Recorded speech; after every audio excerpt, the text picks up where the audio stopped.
have anything else you want to say? Oh, no, I can't answer any more questions until I have a parent or lawyer present. Miss Smith? Whoever wrote it probably didn't think anyone would ever see it. I hope that nobody else ever does see it. Oh my gosh, that is perfect. How come a clip from Mean Girls does a better job at recapping baseball than your boy Fuzzy? That was great.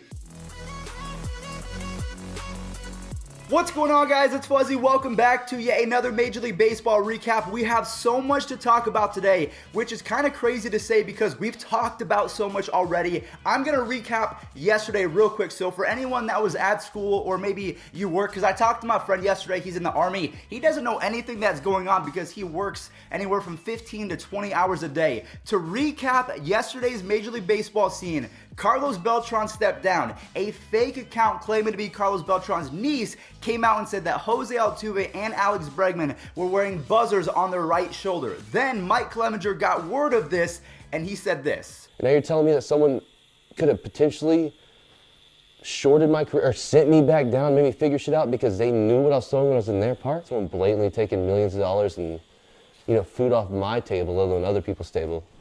I don't think any of those motherfuckers should be able to look us in the eye. That came from a channel called Watch Momentum. It's actually Trevor Bauer's social media company. So if you guys want to follow them, the link is in the description down below. Then a random post started going viral about Mike Trout and the fact that he had a thyroid issue and he was treating it with HGH, but then Major League Baseball did not want to disclose that because Mike Trout is the golden boy and it would ruin ratings for the rest of forever. That is completely false. If you see a report out there that Mike Trout is on HGH, just click away because it's completely false. But again, it happened yesterday and it only added to the madness. Next up, we have Alex Wood and Cody Bellinger both tweeting about the Astros situation, which in my opinion is kind of cool. When do you get Major League Baseball players tweeting about a controversy? I think we need more of that. Well, I think we need more of that in the game. I'm going to talk about that in just a second. Jose Altuve. He actually responded to the accusations. We'll get to that in just a second. And then last but not least, the cherry on top, the piece de resistance. We got albums from Eminem and Mac Miller.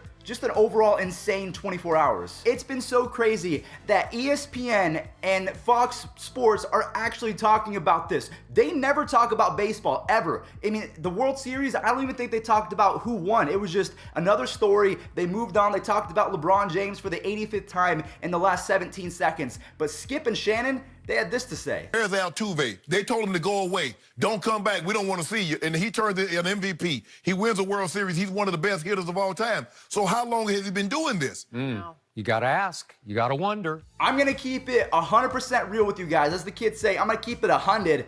I loved every single second of yesterday. I think that Major League Baseball could actually learn from this and kind of adapt the soap opera approach similar to what the NBA and NFL has already been doing for the last 5 to 10 years. Ever since LeBron has been in sports, that's exactly the trend that MLB needs to take. You need to have more press conferences and more Twitter drama, but I just think that would add a different dynamic to the game of baseball. I am loving the drama. I'm not saying that I hope that more teams are caught cheating, but just a little bit more excitement, a little bit more personality.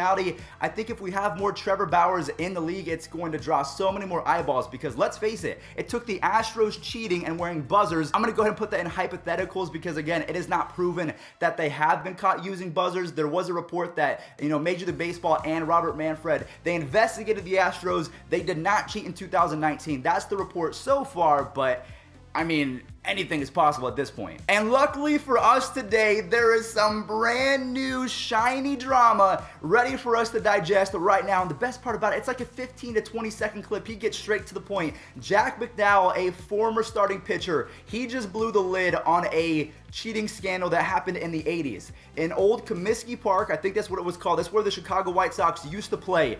They had a Gatorade sign in the outfield, and they use cameras as well. So I guess using cameras to zoom in on the catcher, it is not brand new. It's been done before. The buzzers, that's a little different, and he calls out Tony La Russa as well. Just a lot to digest in one little clip. Watch it, and then let me know what you guys think. We had a system in old Comiskey Park. Gatorade sign out in right center had a light. There was a toggle switch in the manager's office and a camera zoomed in on the catcher. Okay? Tony La Russa is the one who put it in. He was also the first team of all the people doing steroids, yet he's still in the game making $500,000. I'm not sure what this is going to cause. Maybe other players are going to come out and say that, yes, we used buzzers back in the day, or we zoomed in on the catchers, or I mean, cheating goes back all the way to the beginning of baseball. Ty Cobb used to cheat. All of the Black Sox players through a World Series. There was even a scandal. I can't remember which team it was, but they were using a sign stealing method similar to the Houston Astros, where they were banging on things. They had someone out in center field zooming in using binoculars. So it's not like cheating is new to baseball. Everyone knows the steroid era, the Black Sox, now the 2017 to 2019 Houston Astros. It is going to be something that we talk about for another 3 to 4 years.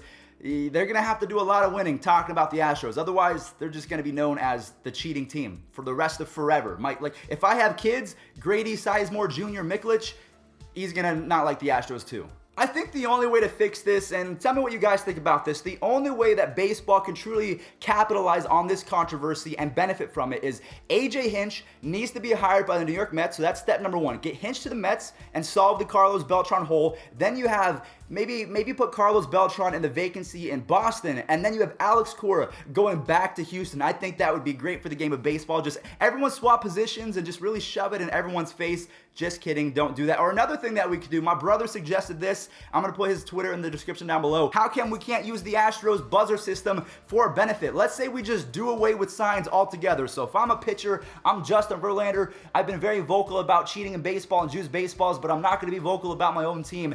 I'm not even going to look at Martin Maldonado for signs because I'm going to get buzzes on my shoulder. 1 buzz for fastball, 2 buzzes for a curveball, and that's exactly what I'm going to throw. So there's no signs that you can zoom in. Maybe that's what we have to go to. Why don't we reverse it and let pitchers and catchers use that and we do away with the signs? Or another idea that I have is let's just do away with uniforms. So you can't hide the buzzers. It's just going to be you paint your skin in the color of your uniform, and that's exactly like you have a little cover for your little marbles down there, but that's it. You paint your uniform on. You can't hide anything. Good to go. What?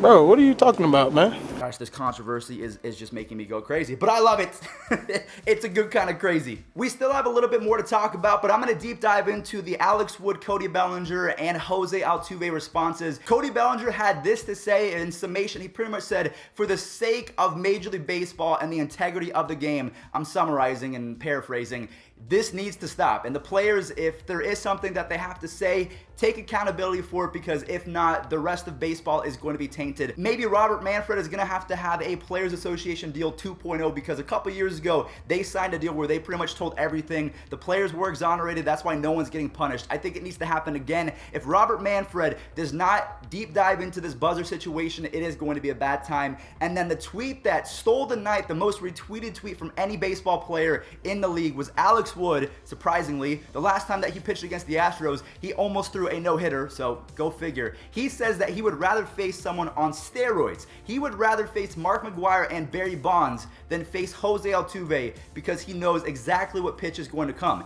You have a pretty good chance of striking out someone on steroids because they still have to guess at which pitch is coming, the height of the pitch, and everything in between. But if you know exactly what pitch is coming, you could step up in the box like Jose Altuve did against Aroldis Chapman. And I think that's why Aroldis Chapman he had that little smirk after he gave up the home run. I think he knew he was figured out. He was caught. The Astros won that game because they knew what pitch was coming. So, yeah, Alex Wood, Cody Bellinger. I think I saw a tweet from Chris Archer. A lot of people are angry, and I don't think this is going away anytime soon. So before I show you guys the proof that is a little buzz on Jose Altuve's shoulder, he did respond, but he went about it the completely wrong way. He used his agent, Scott Boras, who just made $1 billion in the offseason, so he's sitting pretty. He doesn't care what happens. He's made a ton of money. He's just going to represent his client. Jose Altuve had to use Scott Boras as a bridge to the public and say that he has never used an electronic device. I cannot stand this. His excuse was that he is shy and he does not want to show off his body. We'll explain this. So it's happened before. I do not believe Jose Altuve. This actually makes him look less credible, and he's not even doing it on his own terms. It's just like Cody Bellinger, Trevor Bauer, Alex Wood. They're putting their face to it. They're not using their agents. This sucks to see, but again, I did find it. Watch. Jose Altuve with a little buzz on his shoulder. I found it. The Astros are scum. It's done for. I found it. Jose Altuve, the little buzz on his shoulder. it's now reality. So guys, that's yesterday's recap in a nutshell. There's a few other things I want to quickly go over. You guys have to let me know. Are you on the Astros side? Are you on the side of Major League Baseball? Do you think that they've been too lenient? There's just so much happening right now. Carlos Beltran has a pseudo niece that really isn't his niece, and she's always right, but then again, she's not his niece, so that's, wow, craziness. Also, Aubrey Huff. If you guys know who Aubrey Huff is, a former Giant, former Tampa Bay Ray, just a very awful person. If you follow him on Twitter, I feel bad for you, although it is very entertaining. So the San Francisco Giants, they just made history. They hired the first female coach that's going to have a prominent role in the dugout. So she's going to be an assistant to whoever is going to be, I think Gabe Kapler is the new manager for the San Francisco Giants. So she has a prominent role, and Aubrey Huff had this to say. I almost don't even want to read it. So if you guys are looking away, look at the tweet real quick, because he is so far wrong and removed from society. I just don't know what to tell him. So I don't think he's ever going to get invited to another Giants event. And if he's watching this right now, he's very reactionary. I mean, there's nothing really else to say. This tweet says it all. You're stuck in the past, bro. We also have two little itty-bitty signings that I guess some people are going to care about, especially if you are a Giants fan or a Braves fan. Drew Smyly is going to sign a one-year deal with the San Francisco Giants, Aubrey Huff's former team. And then Adeiny Echeverria, a lot of people were going crazy about this. It was probably the biggest story from yesterday. Jokes. That's completely jokes, because, you know, the Astros, he signed a one-year deal with the Atlanta Braves, so good job, Braves, and everything, yes. And then the last story I want to talk about real quick, I thought it was pretty interesting. So if you've made it till the end of the video, you now have an upper hand on your coworkers and classmates, because this is something that is going to be a massive story in 2020, because there's a new rule that you have to bring in a relief pitcher, and that relief pitcher has to face a minimum of 3 hitters. So the one team that is going to benefit from this the most is the Boston Red Sox, because they led baseball with pitchers that faced 3 or more hitters in one appearance. They did that 550 plus times, whereas the Indians, they barely did that 430 times. So the Red Sox, they're pretty much already prepared for the 3-hitter minimum, while the Indians, they usually like to bring in Oliver Perez versus lefties or Adam Simber versus righties. Now those 2 players have to pitch to 3 hitters, and if Oliver Perez comes in against a righty, righties had a 900 OPS against him. And Adam Simber versus lefties, they almost had a, what was it, like 9 something? The lefties against Adam Simber, a right-handed specialist, they had a 950 OPS against Adam Simber. So the Red Sox, they're on their way. They're already prepared. Whereas the Indians, they might have 10 ERAs from Oliver Perez, Adam Simber, Carlos Carrasco if he's in the bullpen. I hate this rule. I completely just, no. That is going to do it for today's Major League Baseball recap. Thank you all so much for watching. The support has been insane lately. Again, the drama is really fueling the baseball community right now, and I am here for it. Obviously, my job is to present the news to you guys, get you fully up to date, and then I update you guys the next day as if it was wrong or right. For example, the Yankees, I said that they were cheating in 2017. They were not cheating in 2017. There was improper use of a dugout telephone. I said that they were using technology improperly, and I came out and said that I was wrong. You know, John Boy, he schooled me, he educated me, so if I get something wrong, I will be the first to admit it. The Yankees, they're chilling right now, but who knows? Apparently, the niece of Carlos Beltran, quotations, said to watch out for Gleyber Torres and his left leg in 2020, because apparently he's been wearing a wire on his left leg. I'll leave you guys with that. Let me know what you think. Catch you guys in the next one, and go take a nap, because I need one too.